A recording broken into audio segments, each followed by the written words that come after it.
This is to inform the general public that the 2021 Batch B Stream 1 orientation course has been scheduled in all NYSC orientation camps as follows. Commencement and registration, Tuesday, 27th July 2021.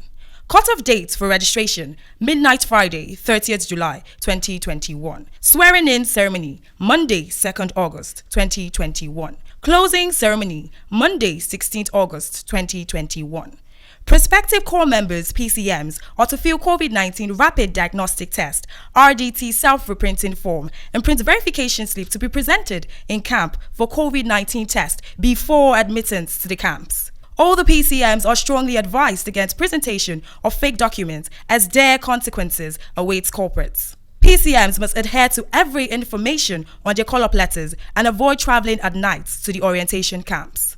Any person who fails to report for service as directed in the call-up letter and or refuses to make himself available for service in the service corps risks prosecution in line with the provisions of Section 13, subsection 1A and B of the NYSC Act, Cap N84 laws of the Federation of Nigeria 2004. All PCMs slated for the 2021 Batch B Stream 1 orientation course are advised to proceed to their respective camps as stated on their call-up letters. Foreign trained graduates are to report to camp with their international passports and original copies of their uploaded documents. In observance of COVID-19 safety protocols, PCMs should abide by all COVID-19 safety protocols. Accordingly, they must come to camp with enough face masks and pocket-sized hand sanitizer for personal use. The Director General, Brigadier General Shwahibu Ibrahim, wishes all prospective corps members safe journey to the respective orientation camps and a successful service year. Signed, Management.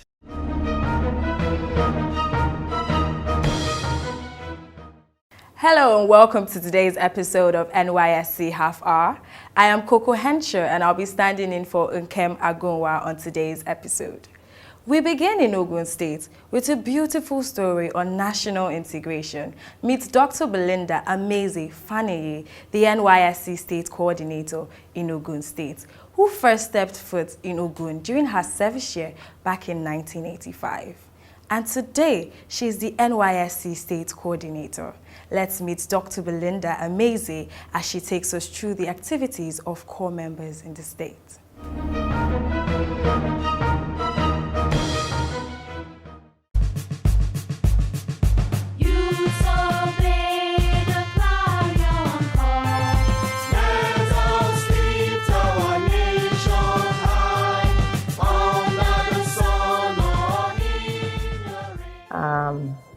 It is worthy of note that I once served here 1985-86 as a youth corps member. I had a stint with OGTV and later moved to NTA Channel 12 for my place of primary assignment. But because of my hard work and NTA found me to be good, I was retained and given a permanent employment. Later, I was moved to NTA Channel 10, Lagos, as a newscaster. I was able to integrate into the community. Before being a corps member, I could speak Yoruba, but not very much. But as a corps member, I learned the language fast. I was able to integrate. The community also accepted me. I got to meet my husband, who is a Yoruba man from Ekiti State. After I joined the National Youth Service Corps scheme, and I never knew somehow I would be coming back to the state. I was brought back here 2005 to 2008 as Assistant Director Public Relations. And I'm also glad to say that it was when I was also here as an Assistant Director, I worked closely with the then State Coordinator, Mr. Ezekiel Ayedogbo. It was then we also, in our own way, mounted pressure on the then State Governor, Governor Otumba Gbenga Daniel, that we needed a more befitting orientation camp. And I thank God at that time, from our pressure, we mounted so much pressure. We also got some prominent sons and daughters of the state to intervene, the governor then was able to give us a very befitting orientation camp, which today in the country is rated one of the best orientation camps. At the turning of the sword to the building of the orientation camp, I was still here, but shortly after I was moved to Ondo State as head press and public relations, and later back to Lagos as assistant director and head common services, then later assistant director, head public relations.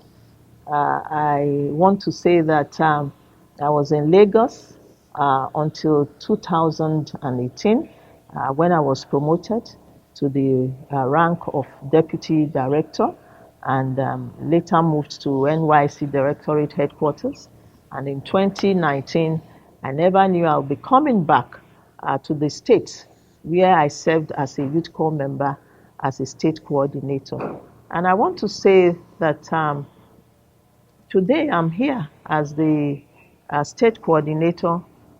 I will say the reception from the people of the state to the state government has been wonderful. I have gotten so much support from them, even knowing that I was once in the state as a corps member, and having seen some of the good works the scheme have also been doing in the states. The state coordinator shares with us the activities of corps members in fighting the COVID-19 pandemic in the state. The advent of the COVID-19 pandemic, then it was real pandemic. I want to say that without mincing words, the DG of the National Youth Service Corps, Brigadier General Shaibu Ibrahim, helped us to surmount most of the challenges we had as regards COVID-19. It was always online, sending messages, challenging us, trying to ensure that we are not drowned by the fear of COVID-19, because when there is fear, you are weighed down. You will not even know where to start from. But because we had a leader in him, he was able to charge us that we should headlong confront the pandemic. We mobilized the corps member, and we felt there was the need to sensitize the public. And you'll be surprised, the corps members, they were ready to go on sensitization. So we did that, and we released a song which is an adaptation of We Are the World to sensitize the populace about COVID-19. We also went to banks where we saw huge queues, and they were not using face masks or sanitizers. We were sensitizing people, and as we were doing that, we were also giving out face masks, hand sanitizers. We went further with the corps members, those in the skill acquisition and entrepreneurship development group. They went further with the production of face masks. We are one of the first states to start producing face masks. They produced face masks, produced the hand sanitizers, and the liquid soap, which we also donated in thousands to the state government. And we also donated to some local governments. We donated to traditional rulers. And we were all over donating this even to the vulnerable and the less privileged in the society. We did that wonderfully well. And not only that, our core medical personnel, the doctors, the pharmacists, the lab technologists, the nurses, they were also in the war front trying to combat COVID-19. The core members contributed, if not 95%, to the success of that program.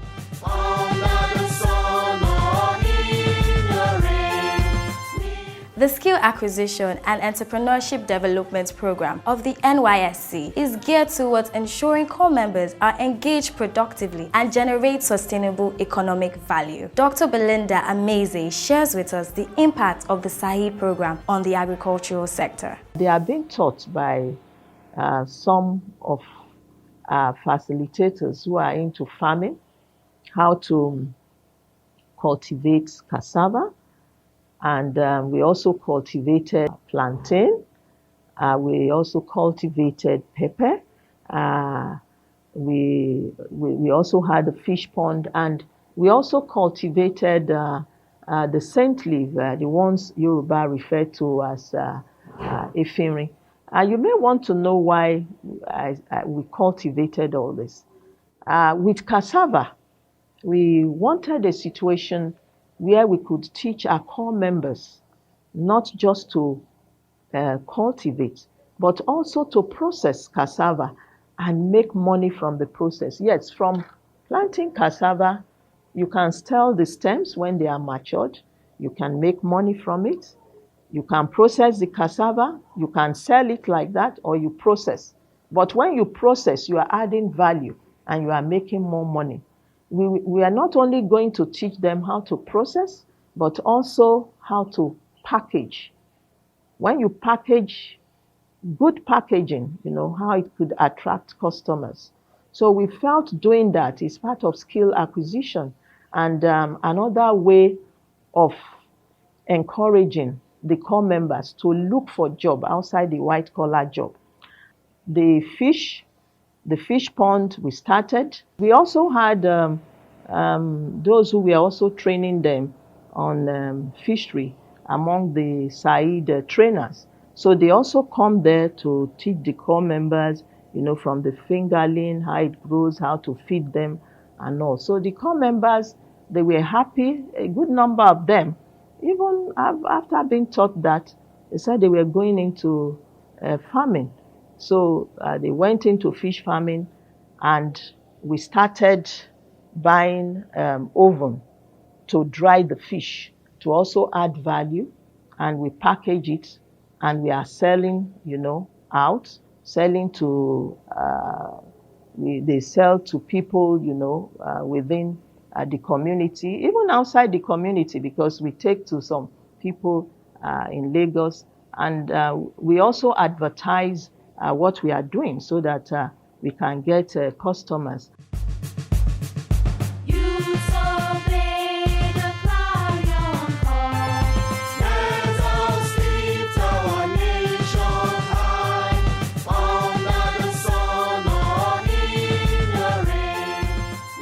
Hello viewers at home, my name is Hussein Austin from Benue State.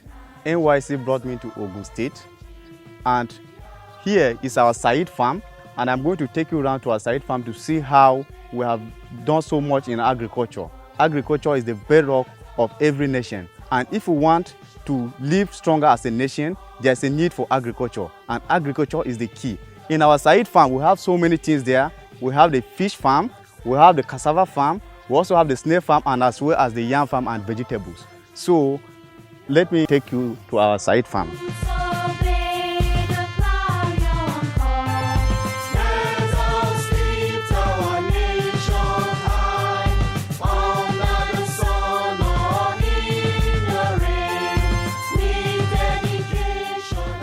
Coppers, all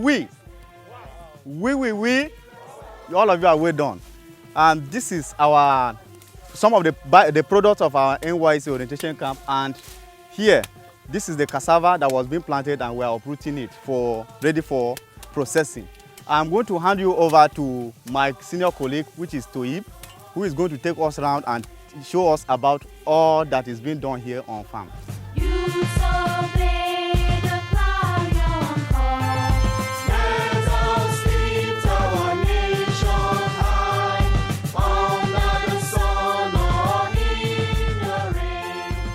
My name is Toib Amoho. I'm a core member here on the farm at the Said farm.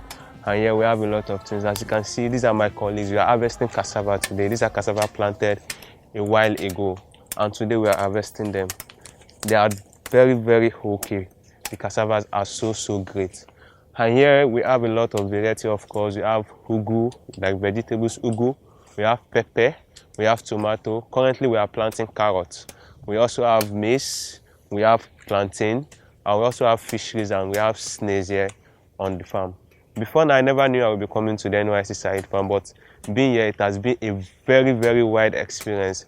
You know, many people at home think farming is just a dirty man of a thing, but to be honest, it's not just a culture, it's a business, and people are really cashing out. So here, we are happy doing what we do.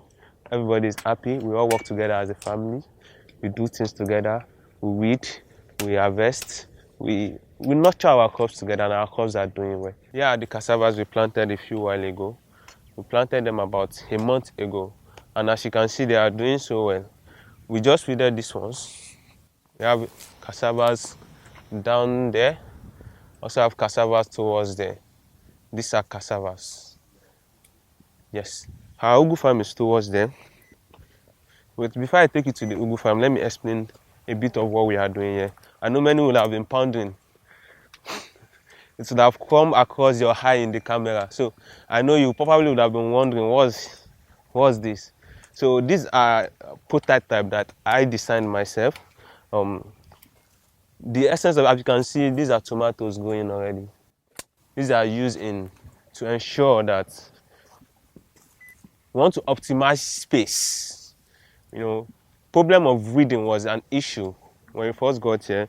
We weed consistently, and it was giving us an issue, and we have to, devise a means. How can we ensure that we farm without having to worry about weeding? So we started getting scraps together. These are banners that we use in building this, old banners. Then we designed this. With this, you can plant on a plot of land and get the yield of 1 acre. That's increasing yield about 600%. In there we have carrots that have been planted. They're also doing well. The tomatoes are doing well also. So let me take you to the ugu farm.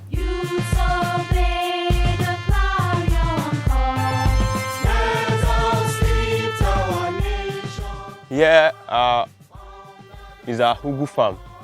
As you can see, we've harvested them. The last camp that was just concluded, we harvested all the old ugu that was used on camp for here for the whole 3 weeks. So basically, we were supplying the kitchen, and they can testify to you that the ugu was tasty. We practice organic farming here. We don't do chemicals. Everything here is planted with organically. So they are healthy for consumptions, and they are doing so well. In a short while, in the next 2 weeks now, we'll soon be harvesting again, and we'll be selling also. This is our ugu farm. We also have pepper.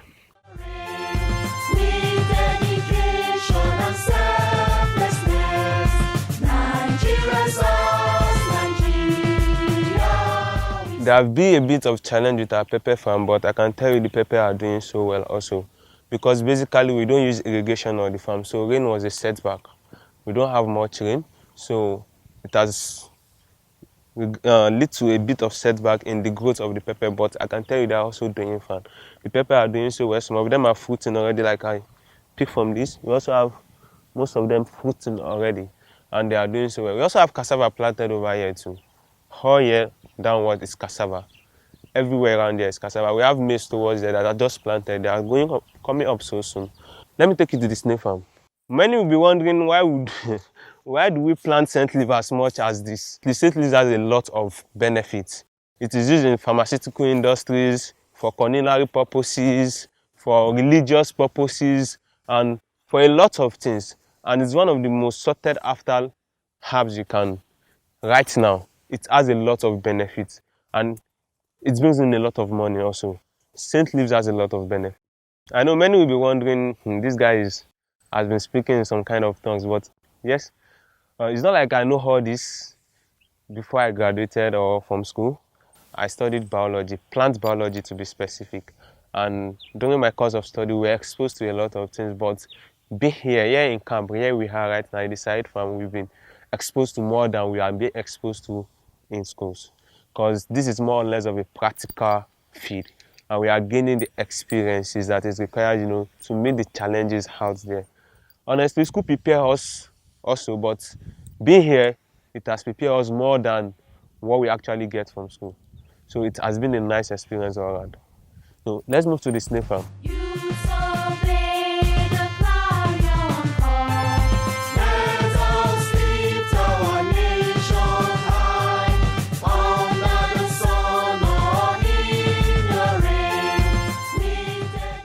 So these are snail farm. The snail farm, the snails have been doing so well. We have Achantina marginata here. It is the most viable for commercial purposes. We have different types of snail: Achantina folica, but Achantina marginata is the most viable for commercial because they are the one that grow biggest to the other species that we have. So these are our snails. They are doing so well. As you can see, we have eggs inside there. They basically lay almost every day. In a month, they lay almost 60 eggs. With the population we have here, they are laying more than their population. So it's very, very okay. They've been doing so well. And as you can see, their place is already empty. Basically, snails eat a lot of things. They eat pineapple, they eat watermelon, they eat cucumber, they eat oranges, they eat a wide variety of vegetables. And many will be wondering, why do we cover our snail nets with mosquito net like this? Basically, every animal has their own predators. And one of the main predators of snail is ants. Ants kill snails easily. So we prevent things like ants, like other reptiles like snakes from entering, and all other predators that can affect them and kill them. That's why we are covering the net like this. So this is the snail farm.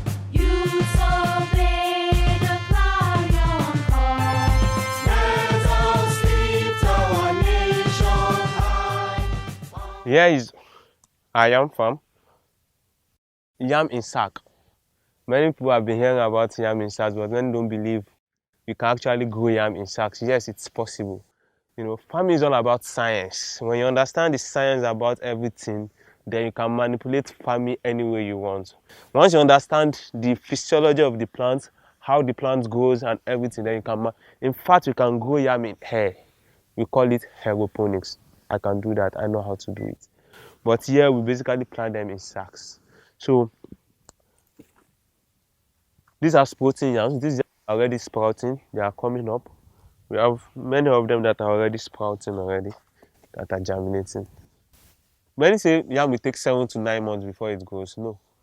It's because basically when our fathers do plant, they plant like during the dry season, and it takes 2-3 months already. The rain is not coming. So they will count all those months as time for planting also. So they are already extending their planting season. But here we plant with water. The yam has what it needs, the nutrients, water, everything. So within this short while, 5 months, the yam will be already. These are yam planted last week, a week ago, and they're already sprouting. How many people will plant yam on this one and they will be sprouting in a week? They will tell you it's not possible, but it's possible because we are giving them all what they need.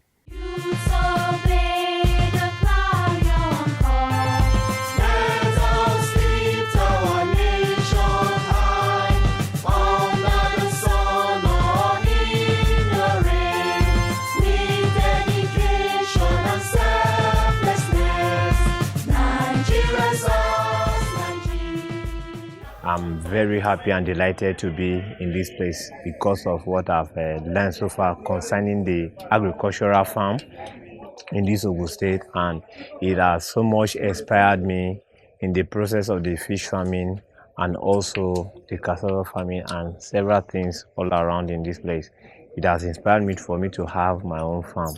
I've benefited from it already. I'm also benefiting, and I think from here I know I have a way forward. Agriculture is at the main center of Nigeria. Like, if more than 70% of people could venture into agriculture, Nigeria would be better, and it will become a better place for everybody, because the rate at which the prices of food are going is very, very expensive. So if everyone could go into agriculture, it would be better. And I really want to appreciate the state coordinator and the Nysc scheme for giving us such a great opportunity to farm here. On behalf of myself and other co-members, we say thank you to the state coordinator and the Director General. We are grateful. Thank you.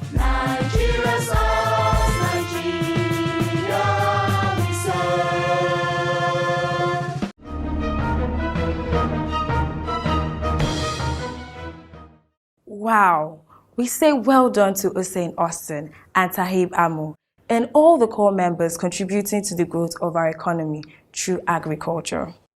We will be right back. On the news today, the Director General flags off NYSC National Sanitation Exercise in FCT. The NYSC Director General, Brigadier General Shuaibu Ibrahim, flagged off the NYSC National Sanitation Exercise at the Palace of the Sanyanyai of Nyanya in the Federal Capital Territory, Abuja. In his address, the Director General emphasized that there was the need to enlighten the general public on the benefits of good hygiene and also the risks associated with poor hygiene. He said that the report from the last health initiative for rural dwellers exercise attributed most ailments that were diagnosed to poor environmental sanitation habits. The exercise, according to the Director General, Brigadier General Shuaibu Ibrahim, was an avenue to empower members of the public with adequate information on personal and environmental hygiene.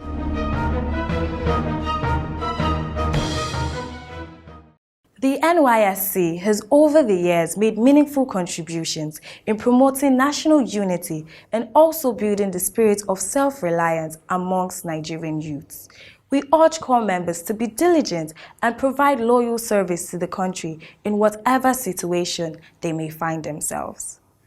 I hope I've earned the privilege of your time, and this is where we draw the curtains on today's episode of NYSC Half Hour. We always love to hear from you. Please write to us on the online handles displayed on your screens right now, and we will write back. Remember, the safety of core members in our communities is the responsibility of you and I. Until I see you next time, I am Coco Henshaw.